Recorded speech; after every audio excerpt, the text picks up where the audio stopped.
Good morning. Welcome to How Virtual Kaizens Increased Inclusivity and Results with Kevin Hall and Zach Lutz. I'm Sharice Pidcock with Results Washington. My pronouns are she and her, and I will be your moderator for today's session.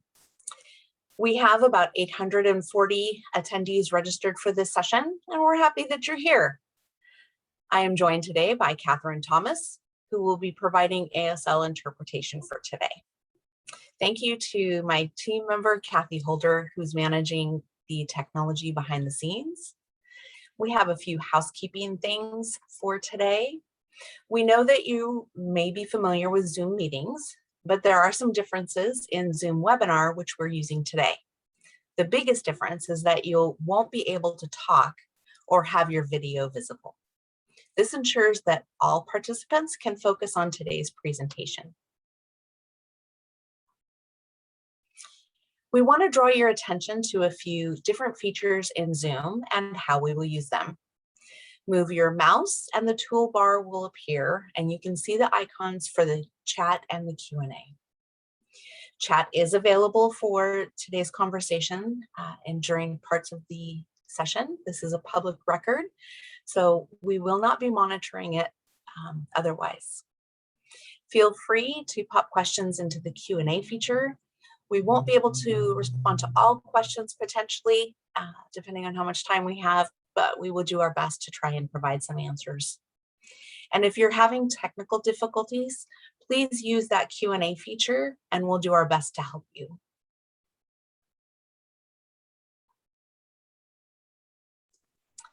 Next, you will notice the icon for the closed captioning. And if you wish to see the closed captioning, click on that icon to turn it on or off. And you can adjust your view by making the presentation of the speaker larger by sliding the vertical bar on your screen from left to right. We're excited today to be able to provide you with session materials, and they are available on our site, so you can check that out there. And they'll be the video will be available in about a week from today's presentation. If the presenter gets disconnected, we'll try and get the webinar back up in about 5 minutes. And in the event that we cannot do so, we will re-record the session and put it up on our website for you to view at your leisure. Finally, at the end of the session, a survey will pop up. We appreciate it if you take the time to complete this survey. It provides both the presenters and Results Washington with some great feedback. So thank you very much. We are very fortunate today to have Kevin Hall and Zach Lutz. Kevin is a lean development leader with a team of lean practitioners. Together, they support facilitating improvements across the enterprise through a variety of approaches, from Kaizens to kata and coaching, that drive change from the back office to the engine of the business, their stores. Zach lives to help solve problems for his fellow partners. Zach is a 12-year employee serving as a senior program manager on the Starbucks continuous improvement team. He helped convert the team's 100% in-person Kaizen workshop model to 100% virtual using whiteboard tools such as Miro. Through the new model, the continuous improvement team delivers business transformation throughout the enterprise. So please help me welcome Zach and Kevin. Thank you. Great. Hey, Sharice, thank you for that introduction. We're super excited to talk to such a large group. And that was very nice. I'll also just add, I've been a 5-year partner at Starbucks, and it's been a very enjoyable experience. And Zach, I didn't know if you wanted, before I get started, if you wanted to add anything to that as well. Hey, everybody. Super excited to be here. Zach Lutz. Looking forward to dive right in and talk about how our virtual model has really propelled our team. Great. So let me share real quick. Okay, you should all be able to see our presentation that we'll walk through. Again, we're super excited to be able to share this with you. And of course, Okay, so first let's talk a little bit more just about our team to add some context. Really, the mission of our team is really to transform how partners work, and through a number of ways, and from everything as mentioned, like different types of workshops and actual process improvement activities, to coaching and training itself. And really, to do that, we really, as a vision, want to be the go-to resource for these types of improvements across the enterprise and help extend value. Our team at a glance, we now have 12 partners. Over the last 4.5 years, we've been able to do over 95 Kaizens, which is one of our primary process improvement tools. However, as mentioned, we have a lot of other activities that surround those, from mission and vision to kata to one-day rapid improvement. And of course, we also have training where we try to make sure that we both help our different partners, which we call our employees, to be able to be strong participants and understand things like the 8 ways, to being able to facilitate workshops themselves. And so we've been able to execute 85 trainings where we have that reach across the organization. Our team has about 50 years of experience at Starbucks, with 150 years of continuous improvement experience across these different industry sectors below. And this is just an example of the type of work streams that we're engaged with across the enterprise. Everything from our financial planning transformation to a large focus right now is ensuring that the stores are productive and effective during this time of COVID. And of course, building out our stores and making sure that we're able to put stores in our portfolio on time and at cost and on budget. And then, of course, we have an amazing and large sourcing function at Starbucks. And so being engaged to provide value for them in making sure that we have products on time at the right price.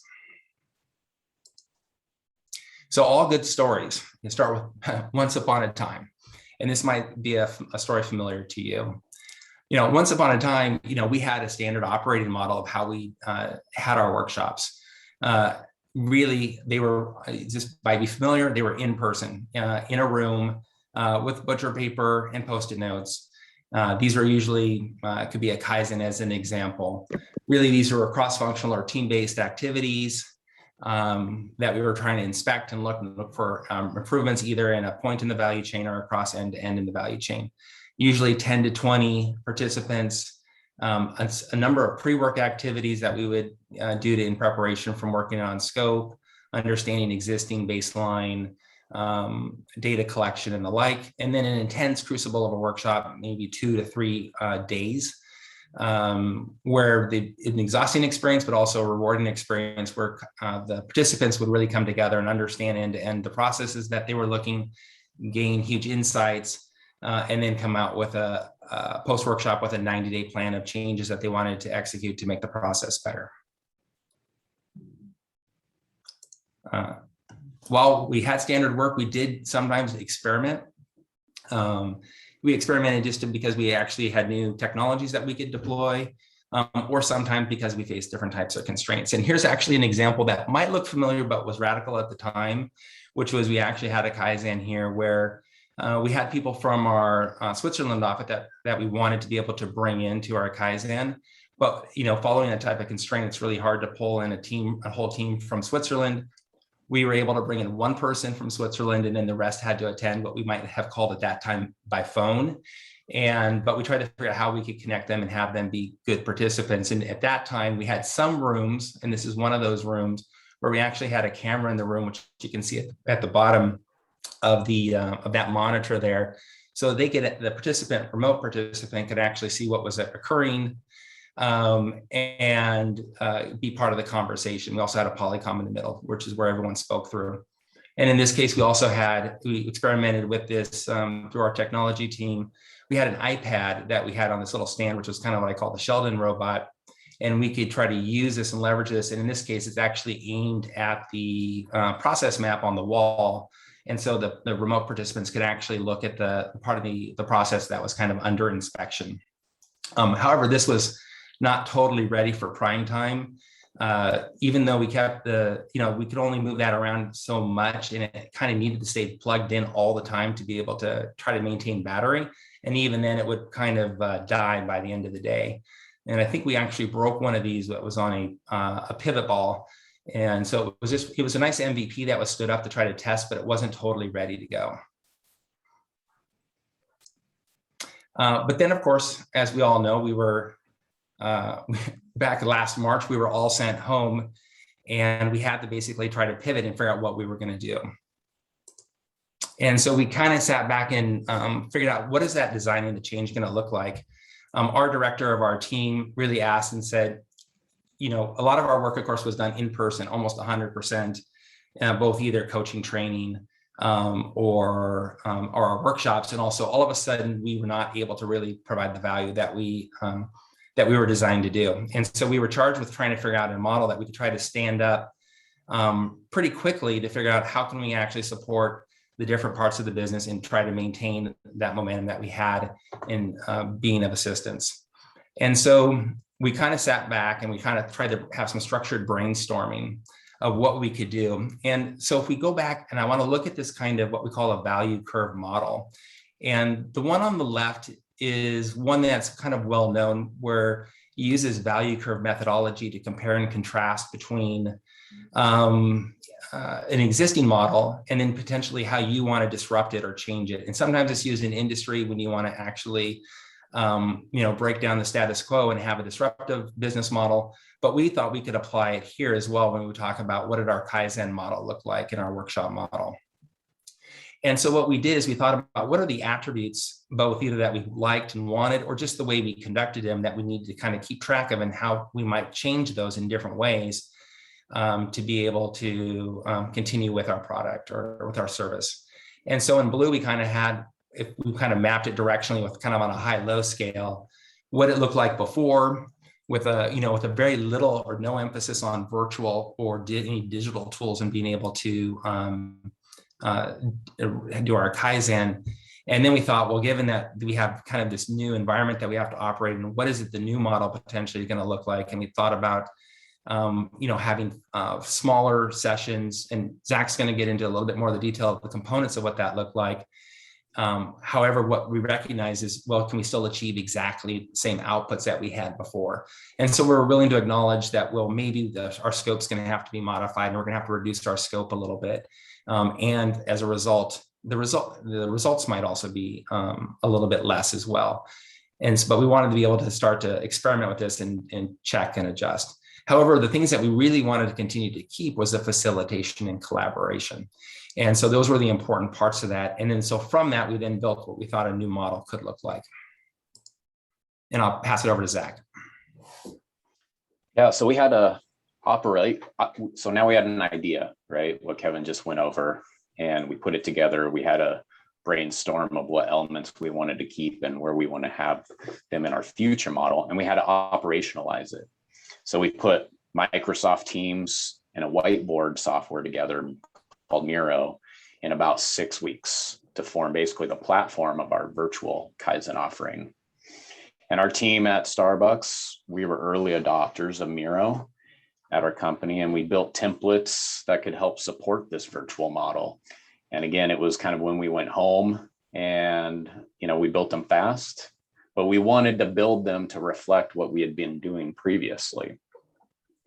So for example, if somebody participated in a workshop in person, we wanted them to come into a virtual workshop and also have a similar experience in something that looked and felt similar. And like Kevin said, the one big thing that didn't change was we wanted to maintain a productive workshop to remove obstacles to solve problems. So we still had pre-work where we met with sponsors, we aligned on problems, we met with subject matter experts to conduct voice of the customer interviews. We held a workshop, it was roughly 20 plus or minus hours. And we managed a 30, 60, 90-day improvement plan to execute workshop solutions. So those things didn't change. But there were several elements of our workshop that did change, because we were now virtual. And I'd like to focus on a couple. And one is participation, and the other is how we ran the workshops. So you can switch slides there, Kevin. And so first, participation. So now that we were virtual, we no longer were limited by room size or location. And that was actually pretty big for us, because our team had always had an obstacle of, finding a room. we got one of the biggest buildings in Seattle, but yet our team is still limited by, finding a room that we could put a team in for a couple of days. And so that was, it was always a joke. Like, do you have a secret room? Do you know of somebody that can get one for us? It was a huge bottleneck, and that was gone. So that was a relief. And then also location, we were constrained, like Kevin said earlier, we couldn't bring those, there's about 6 or 7 partners from Switzerland, couldn't bring them all over. And there were times where it was just very difficult to have the level of engagement in that old model, that new experimentation that we had. And so this new model really now opened it up for us. So suddenly we could have 5 to 10 people online, while, for instance, if we're working at in the stores, we could have store partners showing us what problems they're dealing with. And that was pretty huge for us. It opened up a lot of doors and some new offerings.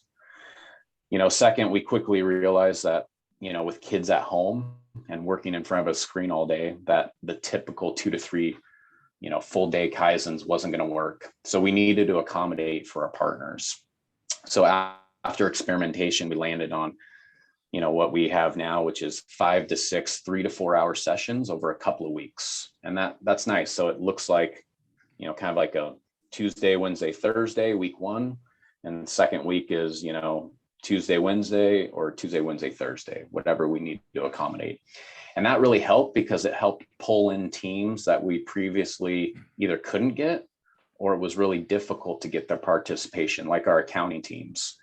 Our accounting teams have blackout periods where they really need to focus on quarter close, month end closed, and they just don't have the extra time or bandwidth. And so it makes putting like 2 full days with the team together really difficult. And so you get them for small pieces. But now in this new virtual model, and now that we've adapted the whole model to 3 to 4 hour sessions, we've been able to gain their insights, during the full workshop. We've even been able to split up the weeks to occur around their blackout periods, which has been helpful too. And the last challenge I want to talk about is that, we needed to teach partners a new tool, which was Miro. So yes, obviously we needed to bring them up to speed, teach them, coach them through that. But in doing so, I think what we realized we were demanding more than what we could expect from our partners. So for an example, in a live Kaizen, we would push folks to get up, write post-its about their pain points, talk about process steps. And even though, sometimes that's uncomfortable, people do it, they get comfortable at some point, they get, trusting with everybody, and they, eventually everybody's sharing. But now we have this technology hurdle to get over as well. And during our first couple of workshops virtually, that really showed. So the solve there was to remove some of the ask of our partners during the workshop.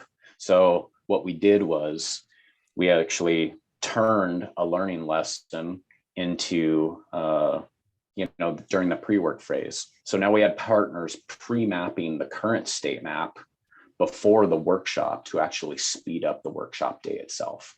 So this turned what typically was a current state mapping session, during the day 1, from an edit and revise instead of the traditional build from scratch model. And that worked, and it really helped. So it saved time, teach partners how to use Miro before the actual workshop so they were comfortable, and it got partners involved early.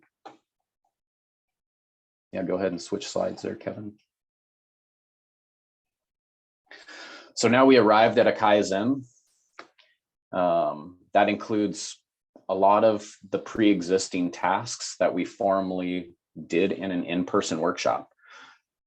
So like Kevin said, we were successful before we had a good model, and we knew the tasks that we had achieved that. And so we didn't necessarily want to change the tasks. But as I spoke earlier, what we needed to do is rearrange and accommodate for our partners. So what you see here is kind of where we ended up putting those tasks based on a new model, which occurred, over a few different weeks. And now it's not to go without saying that we definitely didn't lose some of the personal connection within personal Kaizen. So an example, I'm a baker, love baking in my pastime, and I love to bring goods in, during a workshop event. Not day one, because you want everybody super drained day one. So you bring them in day two so that everybody thinks your stuff's really good. And, it just kind of works. It's really nice and it's a great connection. So we kind of lose that in our new model. We lose a little bit of that individual connection, and that's something we're still trying to figure out.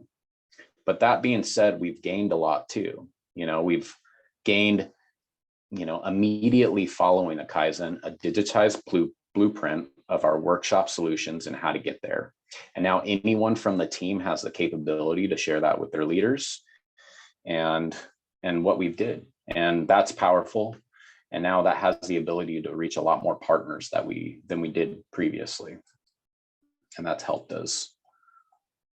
So what I'd like to do now is explore, and I want to share with you what our model actually looks like. So Kevin, yeah, you want to go ahead and click out. So what you'll all see is that we're actually in, not in PowerPoint, not in a PDF, we're actually in our workshop environment. And so I want to just introduce to you a little bit about what we have. This is an example Kaizen, and it's organized in a way that really helps facilitate the virtual environment. And the first thing I want to point out is that everything's in one place. So that's the obvious thing, just calling that out. So previously, right, everything would be, in SharePoint, it would be a piece of butcher paper with Post-its over it waiting to be digitized. It would be, in people's emails. That's no longer the case for us. So everything's in one place, and that's a great win. And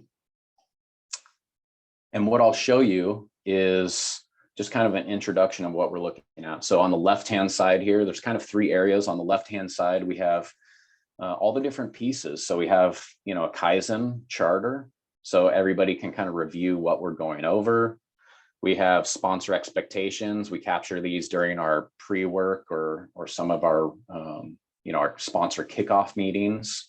We can refer back to those. We have some icebreakers. We have some team introductions that we do, which is really nice. Get to know each other a little more, bring back the human connection side into a virtual experience. And then in the middle here, this is all the workshop activities. So we have all the stuff that we work through in a normal workshop. So for instance, SciPoc is a normal tool that we use. We go high level into the process. Of course, we have our current state map. So we deep dive and build this out, as I said, during the pre-work, and then we edit and revise in the actual workshop. And we have 5 whys, any root cause analysis tools, the future state map, that's going to live in there. And then on the right-hand side, this is going to be all of our workshop solutions. So all the things that we came out with that is going to help execute our final plan, all the voting that occurs on down selecting our very few solutions that we want to carry forward.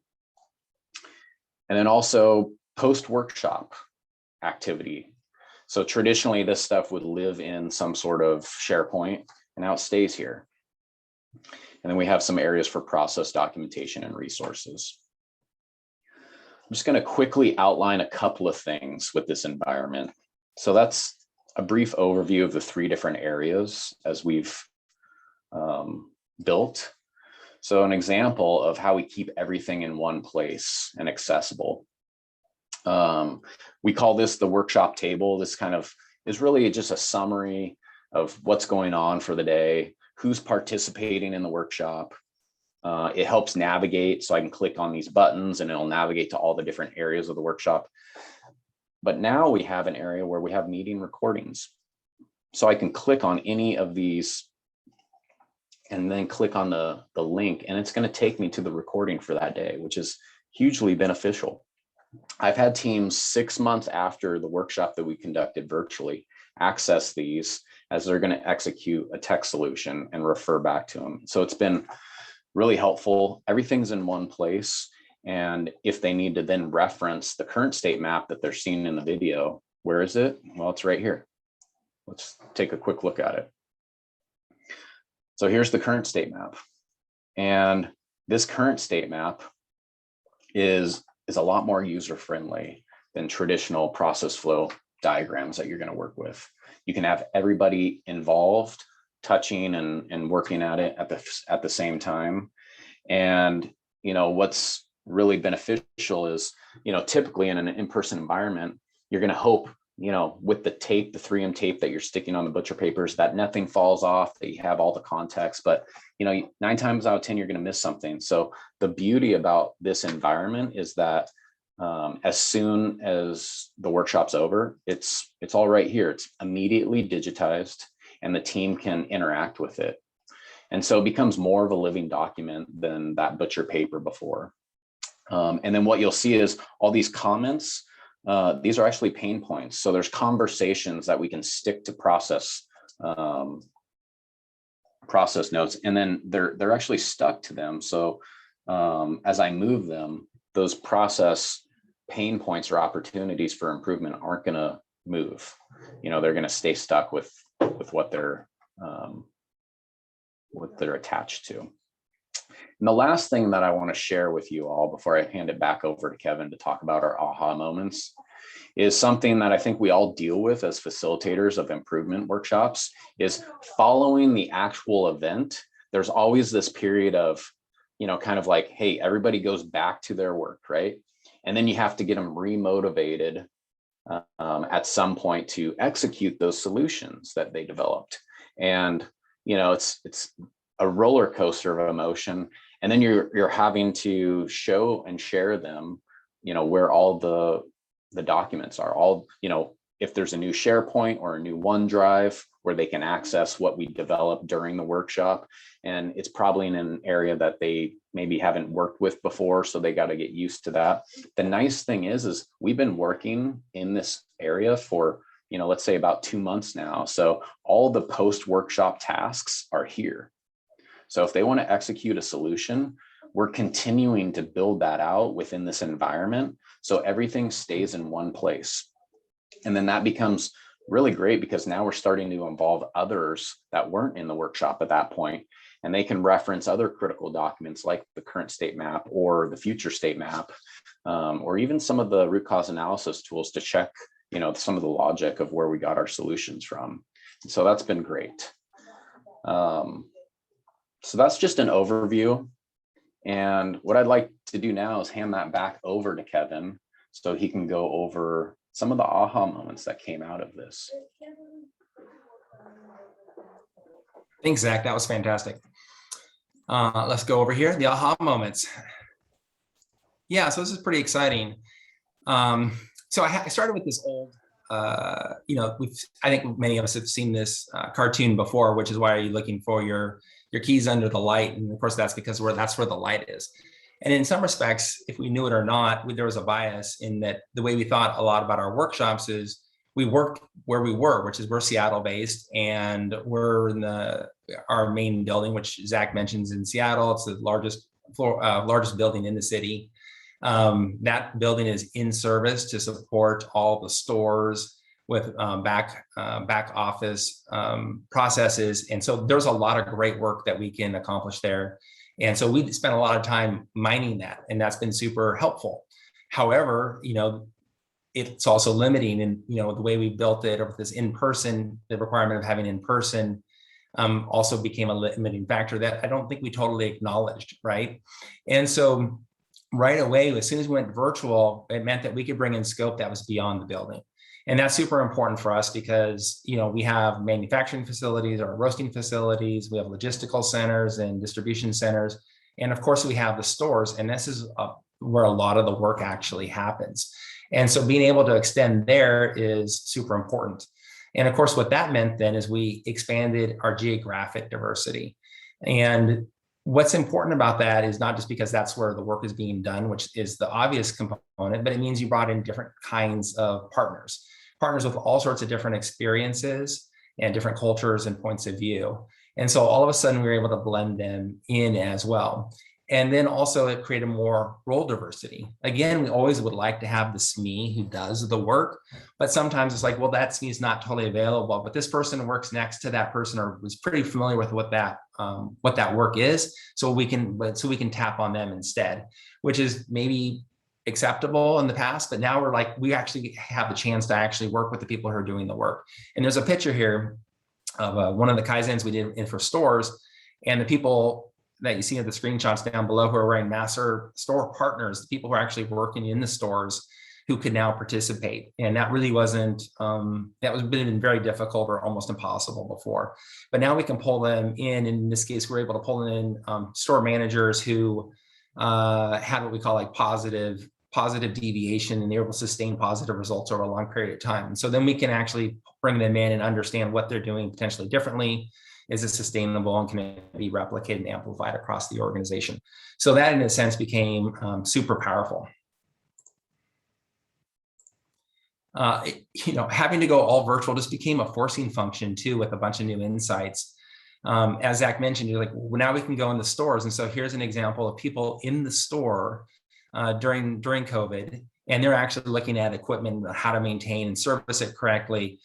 But beforehand, like I said, we didn't really, if you wanted to do something in the store, we would all have to go to the store. And so now the diversity goes the other direction, which is we can have remote partners other places as if they're in a store themselves. And then they can actually, now that everyone has a laptop and with a camera on it, we can actually now get that better view of all the different angles on a process and get it in there, and they can be participants remote. So we can actually pull people in from different locations, and then they can have different functions in that. So we can actually, we use Teams. So we actually have our teams up.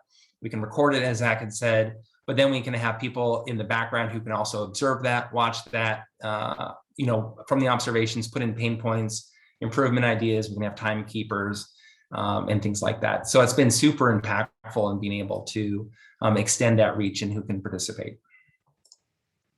So I want to use the rose, thorn, bud framework to kind of talk about some of those other things that we saw that were kind of new to us.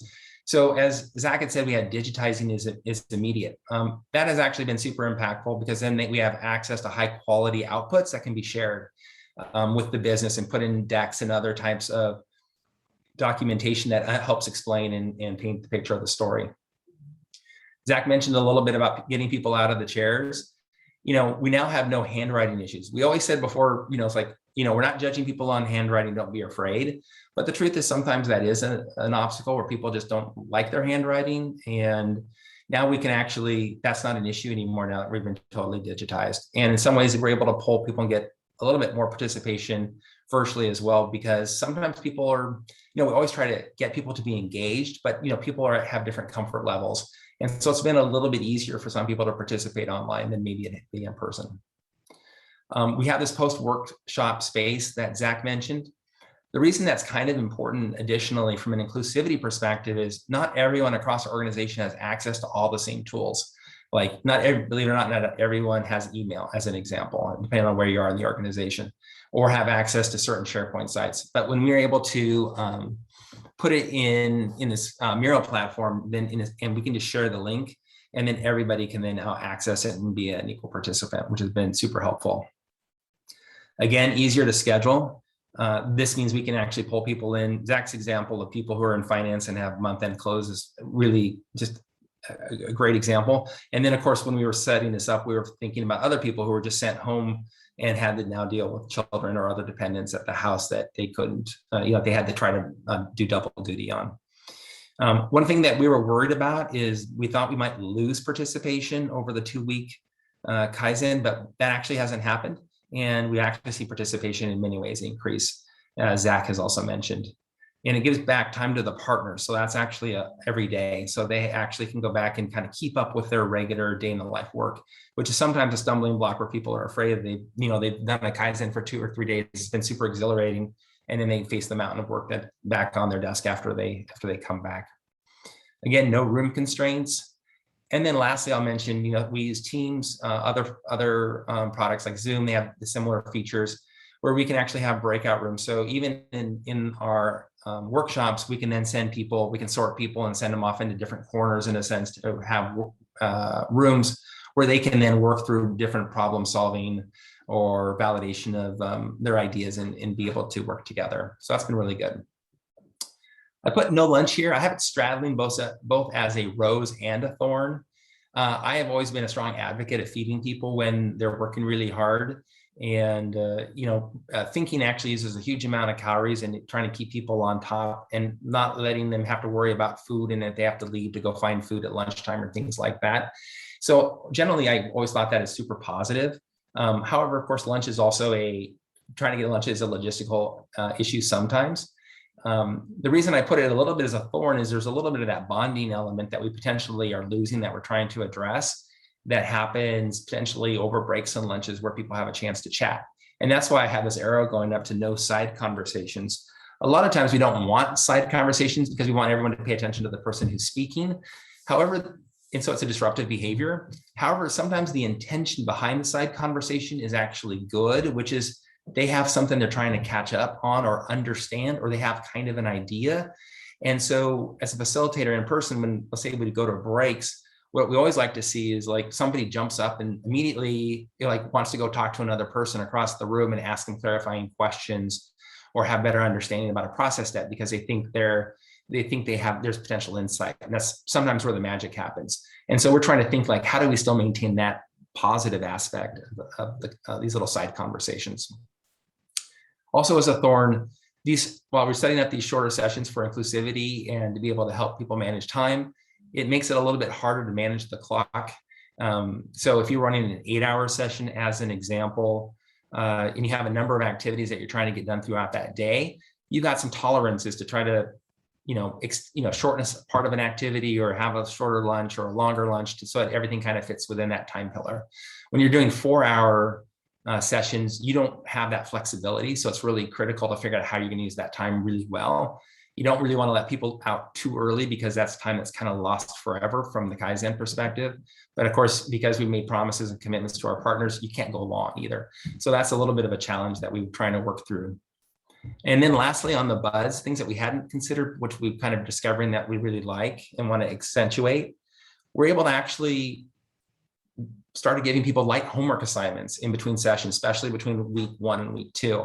And that's been super helpful in the sense that during a 2-day Kaizen, a lot of times people have ideas, but they're not necessarily fully vetted or validated. And so in the past, we used to call it phone a friend. So you might go back and chat with a person on your team at lunch, or maybe you can send them a quick, online chat to say like, hey, the team's talking about this, would this work? Or what's the probability that we could be able to implement this? Well, now they have a little bit more time to actually kind of ask those questions. And so we come back with kind of better, more vetted ideas that can be, that we have higher confidence in. And as Zach says, people are actually, and we're super excited to see this, people are going back and working in between the sessions and poking around and looking and doing things and making updates or inspecting parts of the process that's curious and bugging them. So that is actually all for the good. And then lastly, I have here time to reflect. When we run 2-day Kaizens, when we come back on day 2, as an example, we always start the morning by kind of talking about what are your thoughts? How do you think it went? Do you have any insights? Because a lot of times there's a little bit of magic that happens with reflection time where people, that night says, while I was walking the dog, or I had a dream, or, while I was taking the shower, I had this epiphany. And so these actually are kind of good openings where we can then talk about it as an organization or as a team and figure out if there's a workable and if there's anything super productive in that. And usually that's where there's always a little bit of gold that comes out. And so now we've actually been able to extend that so people have a little bit more time. There's a couple more opportunities for them to reflect and be able to kind of make improvements and have new insights to be able to pull together. So that's been very good. And then lastly, Zach mentioned the recordings of the sessions where we've been playing with this. It's a lot to think like we're going to record every session forever, but there are times when we find that they have been super valuable. An example would also be, a person actually goes through a process and, with their hands like in the store and they're like cleaning an oven or something like that. Well, that can be referenced. We can actually go back and replay it to make sure we totally understood it, because there's potentially, we see it and we see it done and we make assumptions of how we think the process works. And then they're like, well, actually, I don't think they actually use their right hand. I think they use their left hand, or they struggled to get their hand in there and they had to turn a different way. And so it gives us an opportunity to go back and gain additional insights from it. So there's a lot of opportunity there from being able to record it. So, this is kind of, I put this up as a little bit of what our customers have been saying from that. And I say this because it really kind of jogs my memory. It seems so long ago when we were sent home back last, March of 2020. And we tried to stand up this MVP model to test out with our customers in about 6 weeks. And I think we ran our first one in April. But what we found is initially at that time, our business partners weren't totally ready to jump on board. They really did like the model we had, which was coming in the room. And they were also anticipating that they were going to come back in the office just 2 more weeks, we'll be back. In 2 more weeks, we'll be back. Let's wait. And then at some point we realized they realized that this was not happening. This was quasi-permanent, and they still needed to move their businesses forward. And so then they took a chance on the new model, and they have come around and really enjoyed it. And so reviewing, basically coming back to our value curve, which is kind of where we started, the one on the left represents what we had anticipated and what we had planned. And then what we updated this and thought about, where did we really land this over time? And so some of the fears and things that we worried about really didn't happen. What we were actually able to do is we were able to increase scope and back to where it was, in the sense that the size of the prize that we were going after. But I would say because of that inclusivity and being able to extend beyond the building, our scope has actually increased over where we had been before. And the results, and then matching that, the results, we were able to attain those back to our previous levels as well. And then, if you might notice, there's one new attribute that we included on this value curve that hadn't been there before, which we just, again, was we were blind to, in a sense, which was this inclusivity. I think we just assumed in many ways that we had assumed a type of inclusivity and how we did our workshops. But what we realized is that was not totally true. And when we were able to move to this virtual environment using these combinations of teams and whiteboarding tools, that we were able to really extend that in a way. So if I were to then retrospectively add how it had been before, using those as the markers, we weren't super inclusive. And now we've been able to really step that up and pull people in from a large, bigger part of our organization, both from a role perspective, geographies, experiences, and that's been super impactful from a participation and results. And then lastly, this is just kind of showing you how we've been able to kind of stand this up and get back on track.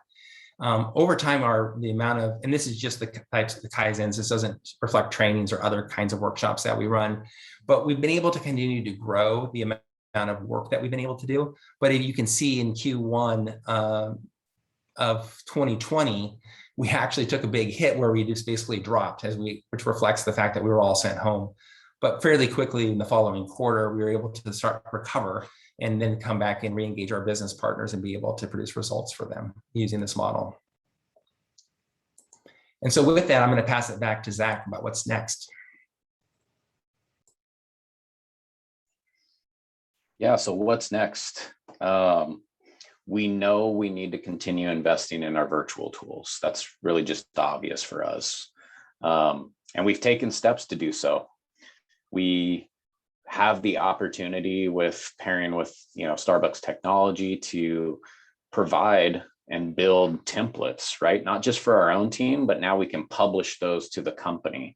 So we have about 13 templates that we've published, and it gave us an opportunity not to just share our knowledge and templates so that other teams could use the tools that we do in our workshops, but it also gave us an opportunity to up-level how our templates look and feel, and how we could actually take a stand back and have more presentable content for leadership. So that was really important for us. And we have about 21 templates that we share within our own team, and we have a number of templates that individuals within our team utilize on their own for any particular reason. So I can see us continuing to grow this, as we expand new offerings, coming together and understanding how we can templatize that so that again, this becomes a more consistent process that we can move forward with. And is there a new hybrid Kaizen model awaiting our future? You know, me and Kevin, we just don't know. You know, our team was definitely planning on a full go back to the office or back to a new normal. And, you know, that would include some sort of hybrid virtual in-person experience. You know, we weren't totally sure how we were going to execute this, but we had a lot of good ideas and we needed to just test those out. But now I think we're settling into our new normal. You know, there's a number of our team that is fully virtual, and there's a lot of partners around the company that have done the same thing, you know, with the acceptance of what's going on and the results that we've gotten out of what we've been able to do. And I think that's evident across all different industries and all different business sectors. And so, you know, I don't know if there's a new hybrid model in the future, but we're definitely going to continue learning with, you know, that individual connection piece that I talked about earlier. How can we reconnect that? And how can we, you know, continue to utilize probably the parts of the virtual experience that we just, you know, haven't really looked at yet. So not totally sure what the future holds for us, but I'm really curious what, you know, this means to some of you out there. And I think this is where me and Kevin wanted to end and say first, thank you for allowing us to present this information and share our experience. But I want to turn it over to you on comments on what's the future look like for you, what's it look like right now, and, you know, have any questions and comments that you all want to ask and share. Yeah, thank you. I think, yeah, if you have, because we like to learn from you, if you have aha moments, so that we can learn from you, and you put those in the chat. And then I think Charisse has also been collecting questions, you know, that Zach and I will try to answer. Yeah, so we have some questions. So if you do have questions, please put those in the Q&A, not the chat, so that we can make sure that if we have time, we get to those questions. So we have some really great questions, and several of them. The first one that I think might be important to ask is, can you talk more about pre-mapping? So how did you replace the traditional Gemba walks? Are all of your workshop participants involved in that pre-mapping, or only the sponsors and leaders? How did that work? Zach, do you want to hit that one? Yeah, sure. So pre-mapping, so first definition, for us, that means during the pre-work phase, which is typically 4 or 6 weeks before the actual workshop, you know, before we would hold the workshop virtually, we're meeting with partners that are the subject matter experts that are going to participate in the workshop one-on-one. Traditionally in person, we would just meet with them, chat with them, gain their pain points, opportunities for improvement. We would maybe do some sort of building out of the current state map, and I call that pre-mapping. But we, you know, in the past, it was more like, hey, if we have 30% or 20%, that's way better than nothing. And we would love to run with that. And then we'll build the rest out during the workshop event. And as I said earlier, pre-mapping really became a way to help propel, you know, that virtual experience, and offload some of that work of our partners during the workshop virtually. So now we're trying to get a complete draft done in that 4 to 6 week period. And then during the workshop, just allow team to revise and edit, you know, facilitated. It could involve like small teams still, and the map could change a lot, but at least we have 100%, you know, complete draft. This typically isn't done with sponsors. It's typically done with the subject matter experts. And a lot of times, as Kevin said too, those partners get used to Miro, and then they start doing work when we're not asking them to. So they jump in the Miro during that pre-work phase, and they're continuing to add comment. And by doing that, they're probably bringing in some conversations with other partners that aren't participating in the workshop. So that's been great. Yeah, and I'll add to that too. The Gemba walk's still important, and we try to do that where we can, especially when there's physical work being done. Initially, in the old days before COVID, a lot of the work was done in the building, which often was back office. So it's more like zeros and ones. So when you think about a Gemba walk, it's kind of like, they're sitting at their desk sending emails and things like that. And so in that sense, we didn't always do those in that way, but we'd use the process mapping to try to be able to start to document that and validate that by actually some observation and data collection as well. So. Yeah, so kind of related question. When you worked with a partner in the store, like for the Gemba, for example, did you assign someone to be the camera person in addition to that contributor or SME role? Or did you have them run their own camera or some other method? Great question. So when we've been in the stores, we've been super sensitive for a couple of reasons to make sure we don't get in people's way, right? So we want to see work being done in real time, and so we don't necessarily want to bring in a crew, because obviously all of a sudden you become disruptive, both to the store operating model, but then also to the person who's trying to do the work. You're not low key anymore. So we've been sending in one person usually, sometimes two, if it's after hours when the store is closed, and we might go into a store to look at a number of processes or tasks that people are trying to execute. And then we're able to record it. Plus we have go on as facilitators. So bringing in that skill set to be able to kind of be keen observers as well and document that. But we have been using video documentation of key aspects, and it's been a lot easier. We've been using everything from like an iPhone to our cameras to get really great documentation. And then it can be shared again, even after the fact, with others. Great. Related to like accessibility. So is there a way for colleagues who maybe are blind or have low vision, deaf, are they able to participate, or do you use closed captioning with your Zoom, or how does that work? That's a great question. So we've been using Miro, and so Miro I don't think I can't speak to their accessibility totally, but I think they're at the beginning of that journey. There's so much functionality. I think they're challenged in being able to put everything in there, but there are a couple things that do work more nicely in a couple of different ways. One is people can use closed captioning. Starbucks is highly aware of people's needs, and so then we can bring in people who can actually sign and do other things as needed as well. And we've actually had people sign and be in for example, our 2-day Kaizens, signing for partners as well. And then the Zoom feed, we didn't really talk about. We didn't go do an expansive review of Miro, because that's not really the intent of the talk. But Miro actually is fairly flexible and we've invested in people who are at home in their workstations, and it's flexible in the sense that you can really get in and look at things very closely. It's kind of an infinite board, so you can zoom in very far down if you really wanted to. We just did an overview, more like a 10,000 foot level, but you're able to really go in there. So from some aspects, from a visibility perspective, it's very friendly. Great. And then the next question we have is where did it go? We have several here. How do you find the need for modifying your ground rules to facilitate virtually? How did folks collaborate and things like that? Did you have to adjust your approach or anything? Zach, do you want to answer that one? Yeah, I'll start and you can follow up. As far as collaboration, I'll tackle that first. Yeah, that changed a little bit.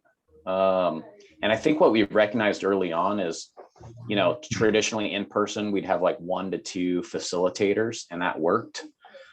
But when you want to do breakout sessions, in person, you can kind of have multiple breakouts and you can kind of roam the room, right? And be involved in a conversation and then realize they're good to go and leave. And you can do that virtually. But I think the model that worked really well for us was, you may have 1 to 2, ideally 2 full-time facilitators virtually, but then you might want to bring in a third, so that if I have traditionally 3 breakout rooms, you just have a planted facilitator in each breakout room. And I think that worked really well because, one, you may have some sort of technology issue and you don't want to leave the team stranded by themselves, right? And you can't visually see that unless you're in that room, unlike if, somebody raises their hand in person. And so that collaboration wise, that worked well. And we didn't really change when we did those small breakouts compared to when we did them in person. So, and that's worked pretty well for us. Any other parts of that, Kevin?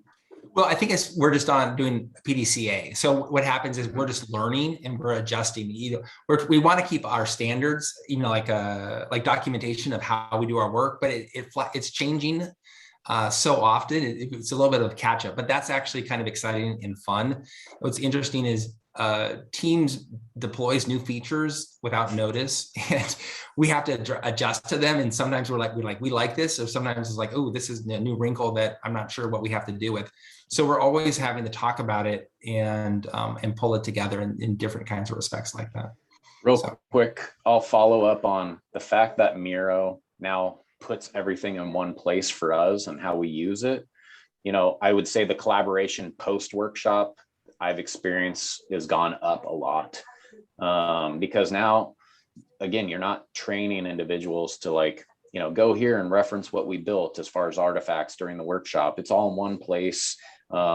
We can interact with it. We can share. We can bring in other people really easily. And like I said before, I saw tech teams using Miro boards that I created 6 months before. I was like, oh, okay, that's a surprise, without tapping you on the shoulder and asking. So that's been great. Super. Well, we are about out of time. So thank you both, Kevin and Zach, for a wonderful session. There are so many questions in the chat. People are really curious about this. So I think that your session provided a wonderful opportunity to really engage folks differently than maybe they have been over the pandemic. So thank you. Great, Charisse, thank you. We enjoyed it. And actually really excited to look over everyone's comments as well to see what other things that your experiences are and what we can learn from that as well. So thank you. Thank you so much.